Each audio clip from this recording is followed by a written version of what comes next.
করা খুব জুলুম। হ্যাঁ তাই হ্যাঁ না? হ্যাঁ, অবশ্যই জুলুম, আসলে রোদের মধ্যে কাজ করা মুশকিলই। এটা কেওয়াচিড়ি বুদ্ধি একটা করছি।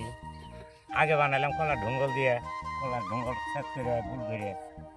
আচ্ছা এখন দেখলাম যে কলা ঢঙ্গল ওটা টানুন না গে, এটা তো টানুন না, এটা দুটো খড়ি হলি হয়।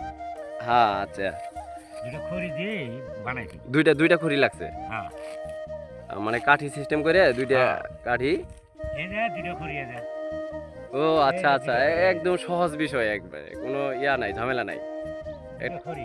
যে কোনো একটা কাপড়, গামছা বা যে কোনো একটা হ্যাঁ, কাপড় দিই। গামছা হলি হয়। আচ্ছা, আর গামছা তো সবসময় থাকে কাজের লোকের। হ্যাঁ, না, খুব দারুণ বুদ্ধি করছেন এটা, খুব ভালো লাগলো দেখে। আহ, তাহলে এখন আর বেশি ওরকম তাপ লাগে না, রোদ লাগে না। না, ওহ দারুণ, যতক্ষণ ইচ্ছা কাজ করা যাবে আর কি। হ্যাঁ, এটা মাথা থাইলে তো তাপ নাগবো না।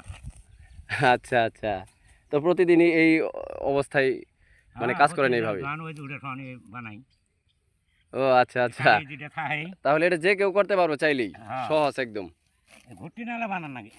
হ্যাঁ ওইটাই দেখতেছি আমিও, ঘুড়ির মতোই দেখা যাইতেছে দূর থেকে। এটা আবার কি মাথার উপরে কি দিছে, কেমনে কি, তো ভাবলাম একটু এই ভিডিও করে বাকি কৃষকরা চাইলে এটা করতে পারবো। যারা কৃষি কাজ করেন আপনারা কিন্তু ঠিক এইভাবে, খুব সহজ, মাত্র দুইটা কাঠি দিয়ে দেখলাম, দুই পাশে ক্রস করে দুইটা কাঠি দিছে, দিয়া ওই বাকি অংশ গামছা দিয়ে মাথায় পেঁচ দিছে।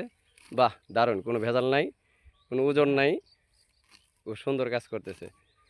জি ধন্যবাদ আপনাকে। এই টেকনিকটা আসলে হয়তো বা সকলের মাথায় নাই, আর চাইলেও আপনারা এটা সহজভাবে করতে পারবেন। যে কোনো জায়গায় খেতে খামারে কৃষি কাজ করতে গিয়ে এই কাজ করতে পারবেন, যে কোনো কাজ। জি ধন্যবাদ, ভালো লাগলে একটু শেয়ার করে দিবেন, সবাই লাইক করবেন। ধন্যবাদ সকলকে, আসসালামু আলাইকুম।